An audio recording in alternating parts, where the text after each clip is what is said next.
Shalom, Bapak Ibu Saudara.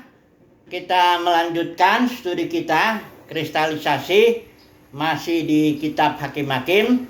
Ini sudah tema yang ke-8 dan kita masuk kepada hakim yang kelima urutannya ini, yaitu Gideon. Ya, jadi kita ulangi dulu sebentar. Udah 4 kita bahas ini. Kita tahu istilah hakim atau sofetim itu istilah Ibrani, artinya penyelamat, pembebas, juru selamat lah ya, yang memerdekakan. Nah, dan kita tahu bahwa dalam konteks perjanjian lama, hakim-hakim itu berupa ya manusia yang di luar ya, pahlawan-pahlawan gagah berani karena dihinggapi oleh roh Tuhan. Maka kalau dalam perjanjian baru konteksnya penyelamat atau yang memerdekakan kita itu adalah Christ in you, di dalam batin. Ya, itu adalah penyelamat kita, ya, yang memerdekakan kita.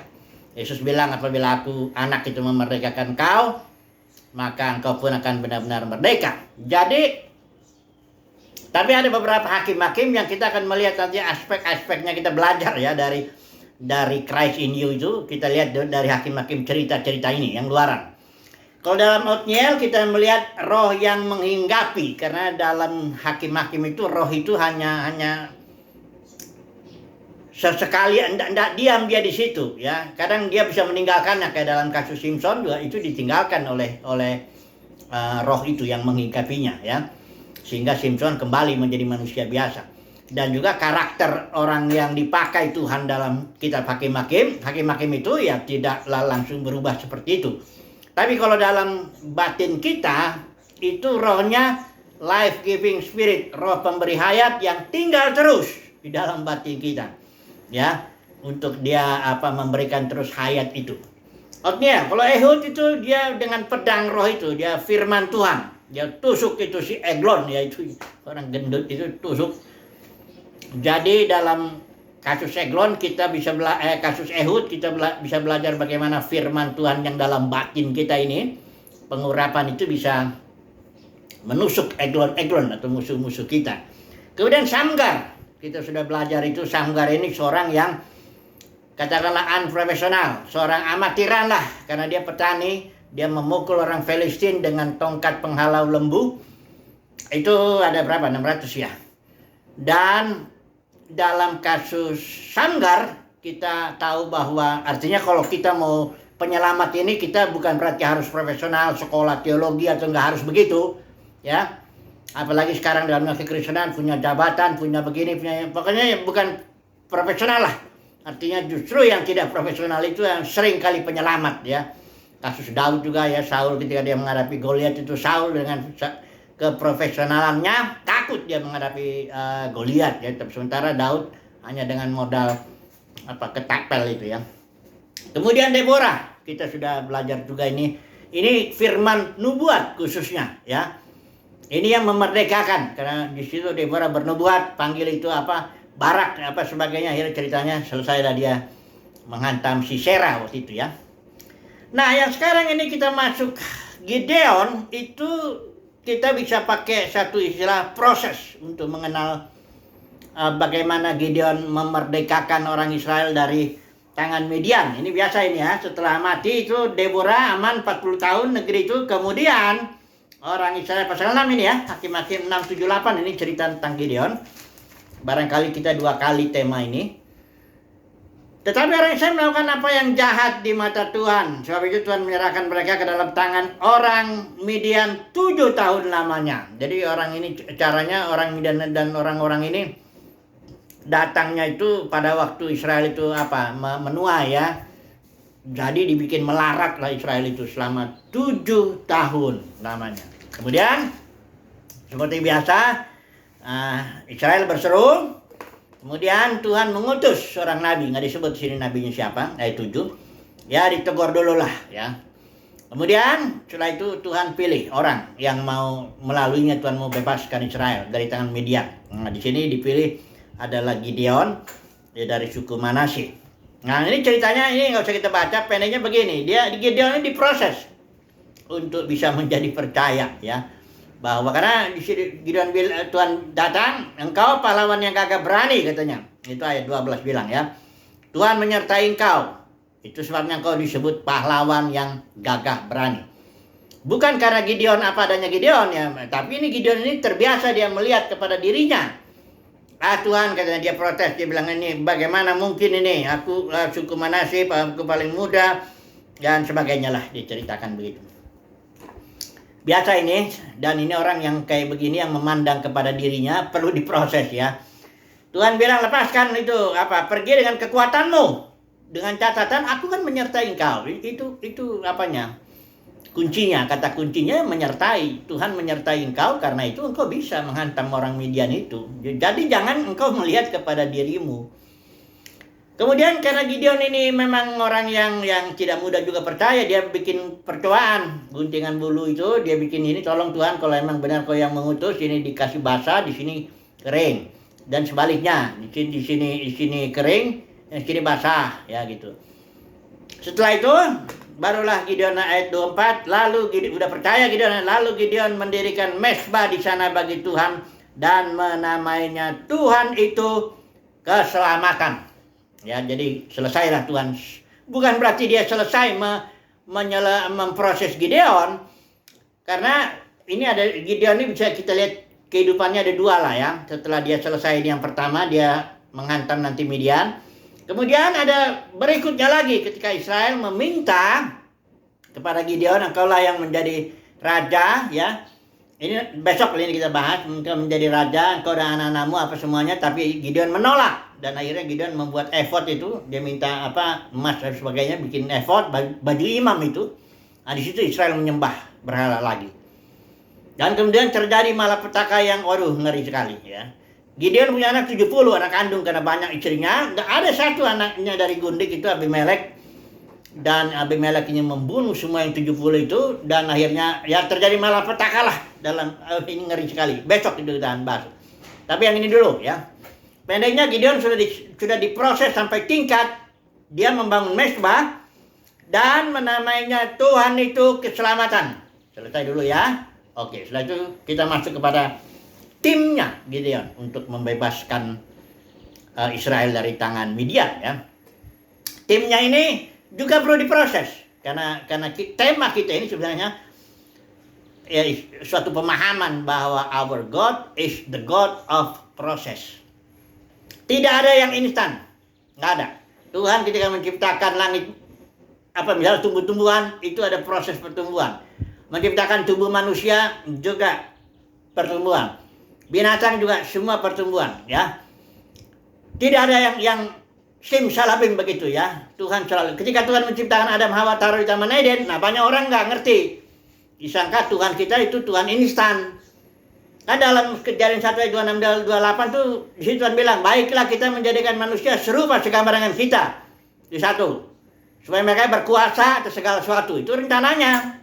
Dan banyak orang pikir ketika Tuhan menciptakan Adam dan Hawa dan menaruhnya di Taman Eden, itu berarti rencananya udah selesai tanpa proses.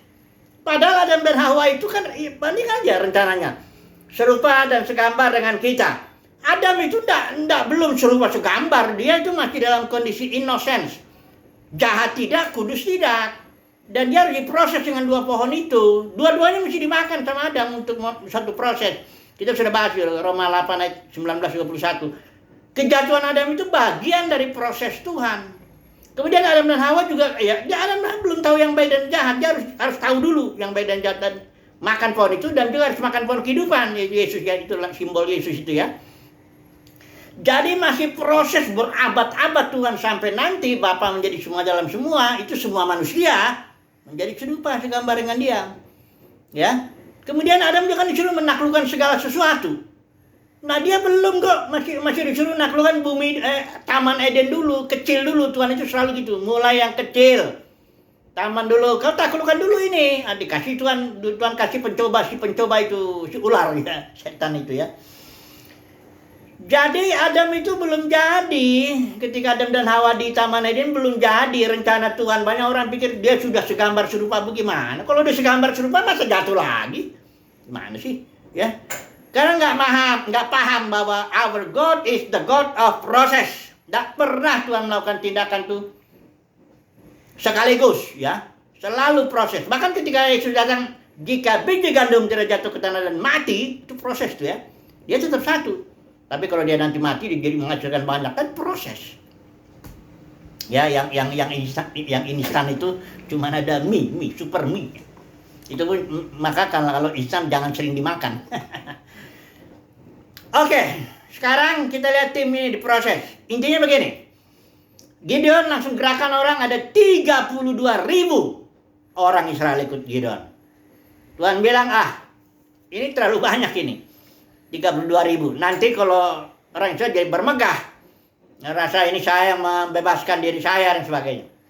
Tuhan bilang, proses dulu yang 32.000 ini. Apa prosesnya? Nomor 1 dibilang gini. Siapa yang takut dan gentar? Pergi. Ternyata ya dari antara 32.000 itu ada 22.000 orang yang takut dan gentar, ya cuman gayanya aja gitu kayak mau perang. Tahu begitu disuruh. Siapa yang takut dan gentar? Pulang 22.000 orang. Tinggal 10.000. Tuhan lihat lagi, ini juga masih terlalu banyak. Suruh dulu mereka jalan, naik bukit begitu dan turun. Capek itu kan, pakai ransel lagi tuh. Kemudian suara sungai, suruh minum katanya. Nanti aku akan cari di situ. Nah, ada yang minumnya kayak anjing, ya. Nah, dia berlutut gitu, lidahnya begitu ke sungai itu. Ada yang dia lepaskan ranselnya, dia berlutut, dia ambil tangan dengan tangannya itu, gini. Kemudian Tuhan bilang, jangan pisahkan dulu yang minumnya begini nih, yang sopan, tahu diri atau ada penguasaan diri yang begini. Ternyata cuma 300 orang yang minumnya begini, yang 9.700 orang itu minumnya kayak anjing. Tuhan bilang, udah, dengan yang ke 300 orang ini, aku akan bebaskan engkau, ya, dari tangan Midian. Orang Israel di tangan Midian, ya. Nah, kemudian kita lihatlah, kita kayaknya udah bisa aplikasi lah dulu, ya. Nanti kan besok kita sambung ceritanya ini. Aplikasinya bagaimana?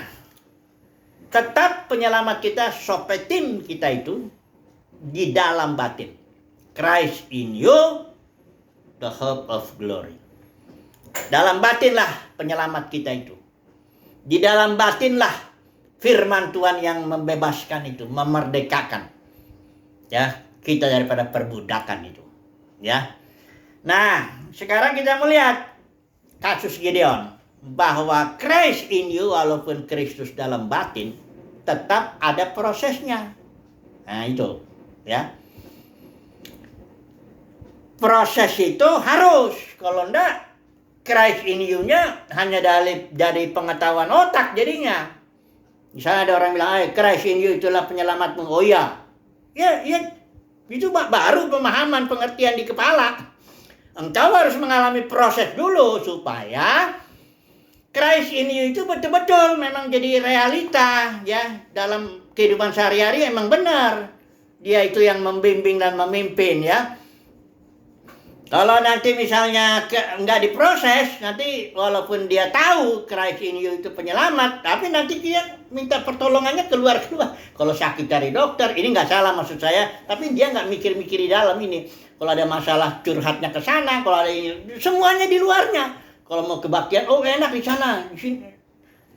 Ada pengurapan apa, dia nggak tahu yang di dalam batinnya. Kenapa? Karena itu hanya masih pengetahuan akal, belum menjadi realita di dalam batinnya. Bagaimana caranya? Proses, ya. Nah, Tuhan pakai proses yang mana yang diproses? Itu biasanya Tuhan pakai yang di luaran itu.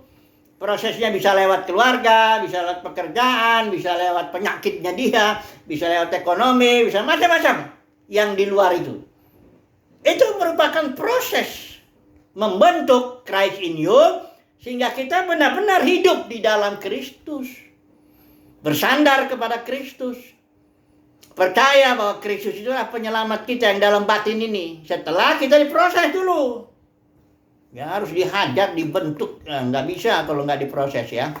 Proses pertama apa? Siapa yang takut dan gentar mundur. Nah, itu sebabnya saudara dan saya diproses supaya jangan takut dan gentar. Ya, ngikut Tuhan itu menjalani Christ in you itu harus tidak boleh takut. Nanti kalau takut cari aman yang di luarnya. Gimana supaya saya dapat keamanan di luar begini. Jadi enggak dalam Kristus amannya kita itu, ya. Yang kedua, prosesnya pengendalian diri, menahan. Nah, ini juga proses ini supaya karena orang kan cenderung mana susah, situ cepat selesaikan. Mana ini langsung bertindak begitu ya. Semua orang inginnya kan enak. Tapi justru proses itu membuat kita nggak nyaman. Semua orang kan cari nyaman, cari aman, cari tenang, kan gitu. Tapi justru yang di luar itu dirancang oleh Tuhan, diatur oleh Tuhan, membuat kita nggak nyaman. Kayak ada, hidup saya ini gara-gara ini. Tapi kita jangan tunjuk-tunjuk dulu, ya. Lihat itu bahwa itu proses. Ya bukan proses itu bukan berarti tidak nyaman saja. Bahkan nyaman pun kadang-kadang itu proses juga. Dan banyak orang jatuh justru ketika keadaan luarnya nyaman. Saya udah pernah cerita itu ya, dan dua monyet itu. Satu monyet dengan angin. Angin badai dengan angin sepoi-sepoi. Monyetnya di atas pohon. Itu angin badai dengan angin sepoi-sepoi bertengkar dia. Siapa yang bisa jatuhin itu monyet? Udahlah kita tes saja angin badai dulu. Hantam itu dengan badai, pohonnya udah goyang gini, monyetnya makin kencang ngikat megang. Begitu udah selesai nyerah angin badai, ganti angin sepoi-sepoi. Kasih tiup satu kali, ya monyetnya merasa udah nyaman hidup saya. Dia mulai longgarkan pegangannya itu. Saya itu hembus berikut. Nah, makin lama makin ngantuk monyetnya. Dan akhirnya bluk jatuh. Banyak orang memang jatuhnya ketika nyaman kok. Jarang orang jatuh ketika sedang perang. Itu contohnya Daud itu. Ya sudah dia jatuh kan sedang aturannya dia pergantian tahun dia perang mestinya. Ya raja-raja biasanya begitu. Ini Daud karena dia udah posisinya enak. Sebagai raja, udah punya panglima, tinggal di istana. Suruh Yoab pergi kau. Aku di sini dulu tidur. Dia tidur, bangun sore, lihat perempuan mandi di situ. Ada juga cerita ada seorang itu dulu sebagai pelayan Tuhan dia waktu masuk penjara, malah orang yang ngunjungin dia yang dia doakan gitu, ya. Tapi begitu dia keluar penjara, udah jatuh juga dia. Jadi proses itu bukan berarti sesuatu yang selalu tidak nyaman. Bukan, hati-hati saudaraku ya. Makanya Paulus bilang berdoa dan berjaga, hati-hati ya. Christ in you di dalam ini tetap kita harus belajarlah hidup di dalam Kristus, berjalan dipimpin Kristus. Entah keadaan di luar itu nyaman atau tidak nyaman. Sama-sama itu proses itu. Karena kita ini kan prosesnya seumur hidup. Bukan berarti kita nggak pernah selesai. Karena Paulus di akhir hidupnya dibilang, aku telah mencapai garis akhir. Aku telah memelihara iman. Aku telah mengakhiri pertandingan yang baik. Jadi ada saatnya juga ya. Bukan berarti kita di proses seumur hidup ya kapan jadinya. Ini gimana kalau hanya nggak segampang-gampang begitu ya. Banyak kan kasus-kasus ya kalau orang meninggal gitu. Langsung di ayatnya itu dicomot tuh ayat Paulus itu. Ya, aku telah mencapai garis akhir. Aku telah memelihara iman. Aku telah mengakhiri pertandingan yang baik. Itu sebenarnya ayat-ayat hiburan aja. Menghibur itu keluarga yang ditinggalin daripada antar sengsara, sakit, sedih. Udahlah, kasih ayat itu, menghibur. Tapi siapa tahu, apakah kita tahu bahwa orang itu udah selesai diproses oleh Tuhan? Ya, nggak segampang itu, saudara. Kita harus terus diproses. Tapi nanti ada saatnya, ya di penghujung. Kalau memang kita hamba Tuhan yang sungguh-sungguh rela diproses, ya. Kalau yang kita sungguh-sungguh rela diproses, pasti ada saatnya di mana kita bisa berkata seperti Paulus. Tapi tidak segampang-gampang itu. Ada saatnya kita bisa berkata nanti seperti Paulus, aku telah mencapai garis akhir. Aku telah memelihara iman. Ya. Aku telah mengakhiri pertandingan yang baik dan sekarang tersedia bagiku mahkota. Puji Tuhan ya. Jadi kesimpulannya itu pelajaran tentang Gideon, our God is the God of process. Haleluya. Amin.